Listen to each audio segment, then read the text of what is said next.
Hello बच्चों।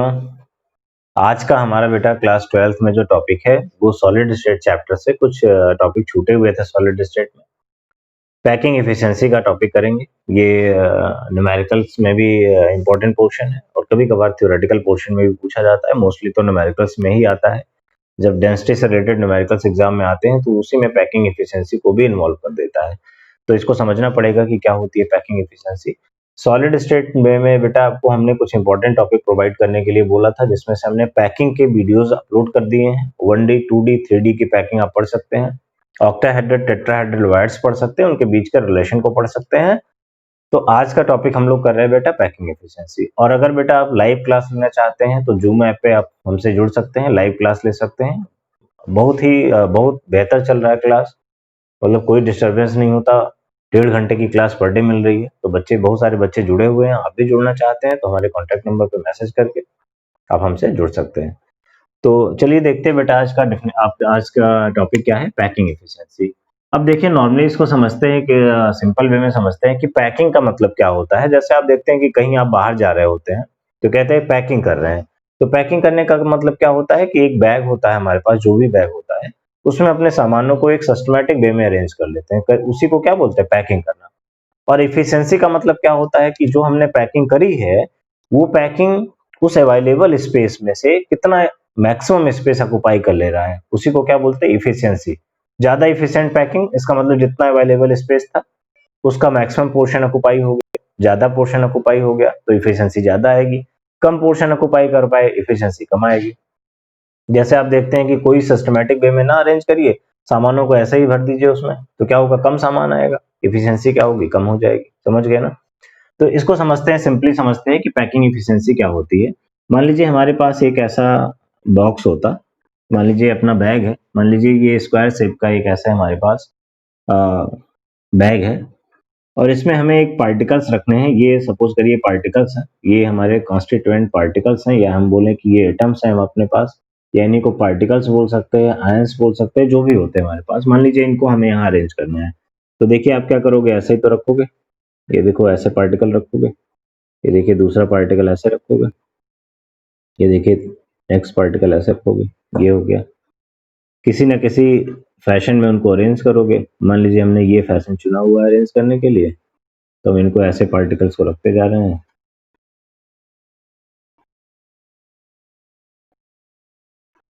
ऐसे particles को रख रहे हैं, ठीक है। तो देखिए अभी 6 पार्टिकल आ गए, कुछ और अवेलेबल स्पेस है, इसको भी ऑक्युपाई कर लेते हैं। ये देखिए हमने ऐसे पार्टिकल्स को रख दिया, ठीक है। अब मान लीजिए जो हमने स्क्वायर लिया हुआ था, इसका इसका लेंथ क्या है, साइड की लेंथ कितनी ए है। आपने पढ़ा है कि स्क्वायर है तो सारी लेंथ क्या होंगी, बराबर होंगी। यानी जो टोटल स्पेस इस बॉक्स में होगा, स्क्वायर शेप के बॉक्स में होगा बेटा, जो टोटल स्पेस होगा वो टोटल स्पेस कितना होगा, मतलब इसका हमें वॉल्यूम निकालना पड़ेगा। और आप जानते हो कि वॉल्यूम निकालना है तो क्या करेंगे, ए करेंगे। यानी इसका टोटल वॉल्यूम कितना हो जाएगा बेटा, ए क्यूब हो जाएगा। आ रहा है ना समझ में। तो टोटल स्पेस, या हम लिखे total volume of square square box is equal to a cube हो जाएगा बेटा। ए क्यूब होगा, ठीक है। टोटल वॉल्यूम जो इसका होगा ए क्यूब होगा। और ये जो स्फीयर्स हैं इसमें, जिनको हमने यहाँ पे अरेंज किया है, ये कितना स्पेस टोटल ऑक्युपाई कर रहे हैं उसमें कैसे निकलेगा। एक स्फीयर का वॉल्यूम कितना होता है, आपने पढ़ा है 4/3 pi r cube. Volume of a sphere, ये क्या है, वॉल्यूम ऑफ अ स्फीयर। एक स्फीयर का वॉल्यूम कितना होता है बेटा, 4/3 पाई आर क्यूब। और कितने स्फीयर हैं टोटल, 1 2 3 4 5 6 7 8 9, टोटल कितने हैं, 9। तो क्या करेंगे, पैकिंग इफिशियंसी निकालना है तो क्या करेंगे, packing efficiency is equal to space space, या हम लिखें कि volume of all the spheres, volume of all the spheres present in present in present in square box, present in square box divided by total volume of square box into 100। ये आ जाएगी packing efficiency, percentage निकालेंगे तो packing efficiency का ये formula हो गया। हम ऐसे किसी के लिए बना सकते हैं, यहाँ स्क्वायर हमने लिया है तो स्क्वायर के लिए बना लिया, हम कोई क्यूब लिए होते तो क्यूब के लिए बना लेते। क्या करते बेटा, पहले टोटल स्फीयर्स काउंट करते हैं कि कितने पार्टिकल्स टोटल हैं उस यूनिट सेल में। तो लिखा है volume of all the spheres present in a square box, और यहाँ पे कितने हैं, 9 बॉक्स हैं, 9 स्फीयर्स हैं, 9 स्फीयर्स हैं। तो जो नंबर होगा स्फीयर का उसको हम किससे डिनोट करेंगे, यहाँ पे जेड से डिनोट करेंगे, ठीक है। Into volume of a sphere, ऐसे भी लिख सकते हैं इसको, वॉल्यूम ऑफ अ स्फीयर, ठीक है ना।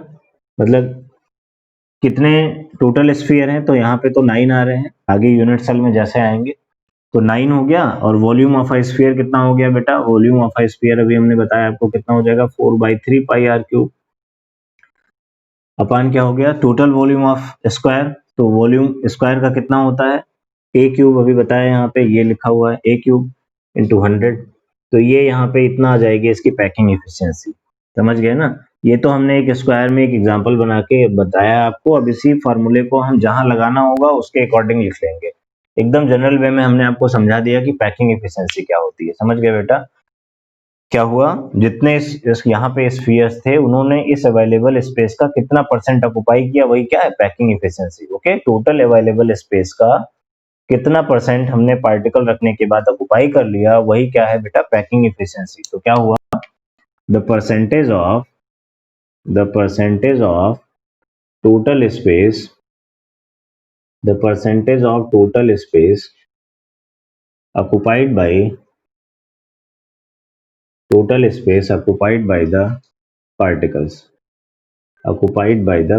the percentage of total space occupied by the particles is called packing efficiency। Okay बेटा, हमें लग रहा है यहाँ से आप पैकिंग एफिशिएंसी पूरा समझ गए होंगे क्या होती है।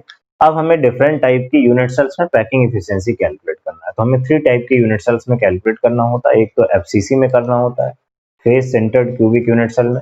दूसरा बीसीसी में करना होता है, body centred cubic unit cell में। तीसरा सिंपल क्यूबिक यूनिट सेल में करना होता है, ठीक है। तो एक एक करके देखते हैं। पहले हम जो पढ़ेंगे सबसे ज्यादा इंपॉर्टेंट जो है, जिसपे नुमेरिकल सबसे ज्यादा आते हैं एग्जाम में, वो क्या है, calculation of packing efficiency in face centred cubic unit cell. Okay बेटा, एफसीसी में करेंगे पहले। तो चलिए यहाँ पे हेडिंग बनाते हैं दूसरी, calculation of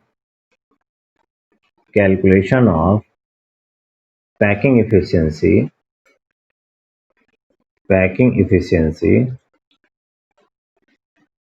in FCC unit cell, face centred cubic unit cell. Okay बेटा, अब आपको जब बताया गया था, आपने शुरुआत में पढ़ा था कि जो यूनिट सेल्स होती हैं बेटा, यूनिट सेल्स 2 टाइप की होती हैं, primitive unit cell and non primitive unit cell. फिर बताया था कि non primitive unit cell further classify करते हैं कितने पार्ट में, 3 पार्ट में, जिसमें face centred cubic unit cell, body centred cubic unit cell and end centred होती है, ठीक है। End centred cubic unit cell, हमें एक्चुअल में केवल क्यूबिक ही पढ़ना है, तो इस वजह से हम क्यूबिक की बात कर रहे हैं। बाकी आप ऐसे बोल सकते हो कि face centred unit cell, body centred unit cell and end centred unit cell, ठीक है। फिर आगे जैसा क्यूबिक जैसा भी स्ट्रक्चर होगा, तो यहाँ पे तो हम क्यूबिक की ही बात कर रहे हैं क्योंकि हमें यहाँ पढ़ना सिर्फ क्यूबिक का ही है। तो एक फेस सेंटर्ड यूनिट सेल बनाते हैं। फेस सेंटर्ड का मतलब होता है कि बेटा जो यूनिट सेल हम बनाएंगे उस यूनिट सेल में, देखो कोई भी यूनिट सेल होगी, चाहे वो प्रिमिटिव हो या नॉन प्रिमिटिव, उसमें कॉर्नर्स पे पार्टिकल हमेशा प्रेजेंट होंगे। जो कॉर्नर्स होते हैं, 8 कॉर्नर्स जो यूनिट सेल में होते हैं, उस पे पार्टिकल हमेशा प्रेजेंट होंगे। और अगर नॉन प्रिमिटिव है तो कॉर्नर के साथ साथ कहीं और पे भी प्रेजेंट होंगे, जैसे फेस के सेंटर पे देखो लिखा है फेस सेंटर, फेस के सेंटर में प्रेजेंट होंगे, ठीक है। जैसे देखो फेसेस कहाँ पे हैं, देखो एक फेस ये है ऊपर, देखो एक फेस यहाँ पे है ये वाला, एक फेस ये दिख रहा है, एक फेस ये दिख रहा है, एक फेस देखो ये दिख रहा है, ठीक है, और एक इसके पीछे। तो टोटल कितने फेस हैं बेटा, 6 फेस। तो हर कॉर्नर के कॉर्नर्स पे, हर कॉर्नर पे ऐसे पार्टिकल प्रेजेंट कर लेते हैं। ये देखो जितने कॉर्नर्स दिख रहे हैं सब पे पार्टिकल प्रेजेंट कर दो, एक एक पार्टिकल सब पे लगाते हैं पहले। आपने ये भी आपको पता होना चाहिए कि जो कॉर्नर्स के पार्टिकल होते हैं उनका एक यूनिट सेल में जो कंट्रीब्यूशन होता है वो 1/8 होता है। ठीक है बेटा, 1/8 पोर्शन। मतलब जब क्रिस्टल लैटिस से एक यूनिट सेल कट करके निकालते हैं, क्रिस्टल लैटिस मतलब जब इसी यूनिट सेल को 3D में रिपीट कर दें तो क्रिस्टल लैटिस बन जाएगा। तो जब क्रिस्टल लैटिस से एक यूनिट सेल को निकालते हैं तो ये जो कॉर्नर्स पे पार्टिकल होते हैं इनका केवल 1/8 पोर्शन मिलता है और बाकी दूसरे यूनिट सेल के साथ कट जाता है। तो आप इतना याद रखेंगे यहाँ पे। देखिए 8 कॉर्नर्स में पार्टिकल प्रेजेंट कर दिया। हम किसी एक कॉर्नर को लेके बनाएंगे, किसी एक फेस सेंटर को लेके बनाएंगे। अब देखिए ये फेस है, यहाँ पे इसका सेंटर हम ले ले रहे हैं। ठीक है, तो देखो यहाँ फेस के सेंटर पे एक पार्टिकल हमने प्रेजेंट कर दिया।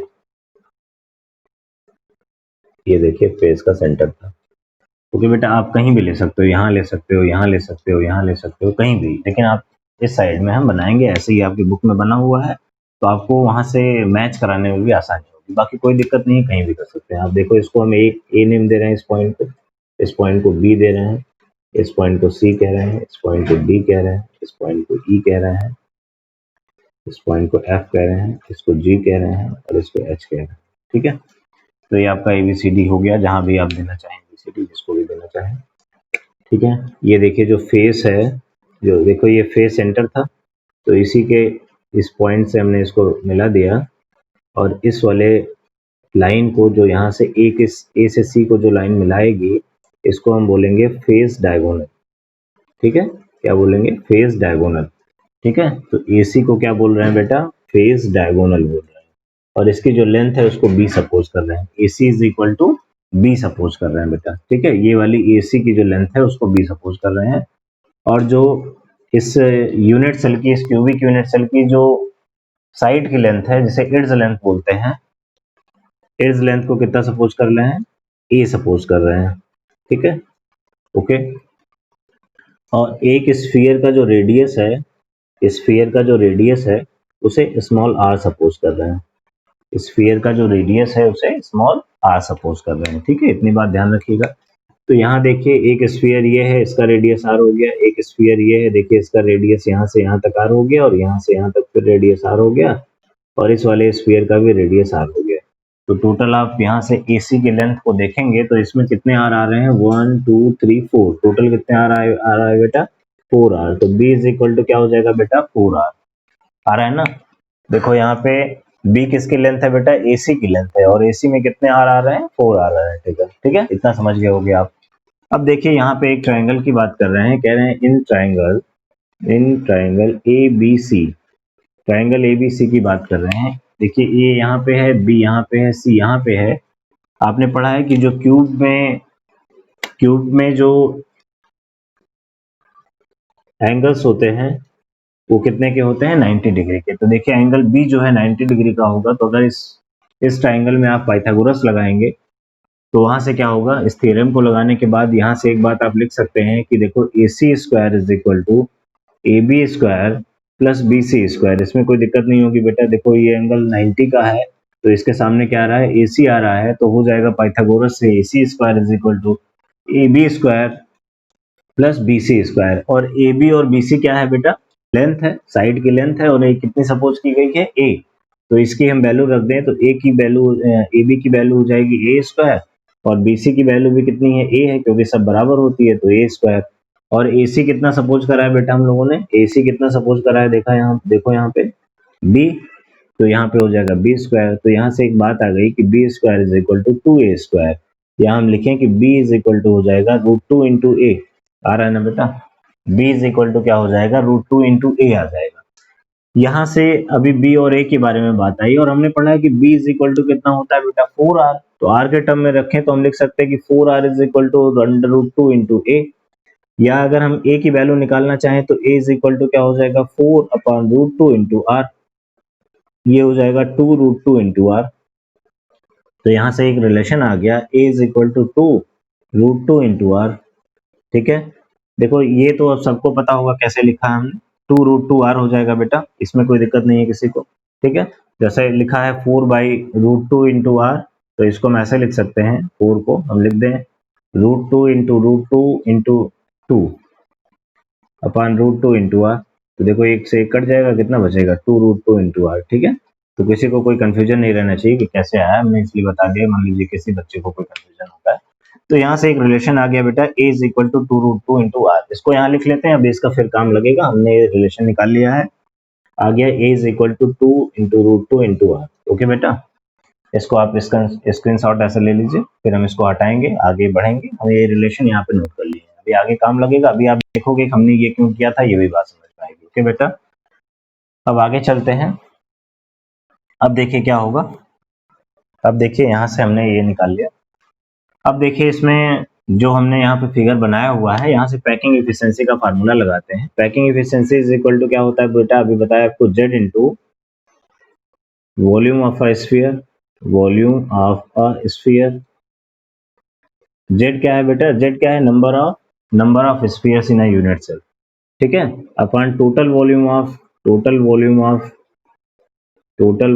अ क्यूबिक यूनिट सेल का जो टोटल वॉल्यूम होगा इनटू 100, इतना परसेंट आ जाएगी पैकिंग एफिशिएंसी। ओके, तो z कितना है बेटा, अब एफसीसी में z निकालना चाहते हो तो देखो, इसको एफसीसी का मतलब क्या होता है ना, कि यहाँ पे फेस के सेंटर पे पार्टिकल प्रेजेंट होंगे। तो 6 फेस है, तो हर फेस के सेंटर पे पार्टिकल प्रेजेंट होगा। जैसे हमने तो एक दिखाया था, क्योंकि एक से हमारा काम हो जाता है, तो हर फेस के सेंटर पे दिखा दें, इसको ये यहाँ लिख दे रहे हैं, हर फेस के सेंटर पे दिखा दें, थोड़े छोटे पार्टिकल दिखा रहे हैं, फिगर आपको साफ सुथरा होगा। तो देखिए इस तरीके से हर फेस के सेंटर पे पार्टिकल आ गए।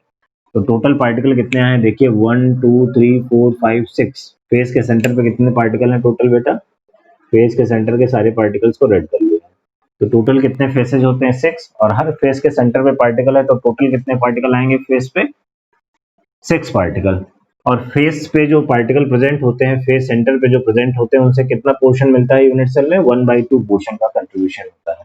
और जो कॉर्नर्स पे होते हैं, इनसे कितना होता है, 1/8। अगर आपको नहीं पता हो तो इसको कहीं लिख लीजिए कि जब क्रिस्टल लैटिस से एक यूनिट सेल को निकालते हैं, तो उस यूनिट सेल में जो कॉर्नर्स पे पार्टिकल प्रेजेंट होते हैं, उनका केवल 1/8 पोर्शन मिलता है, और जो फेस सेंटर पे प्रेजेंट होते हैं, उनका 1/2 पोर्शन मिलता है। ठीक है, तो इतना आप याद कर लेंगे।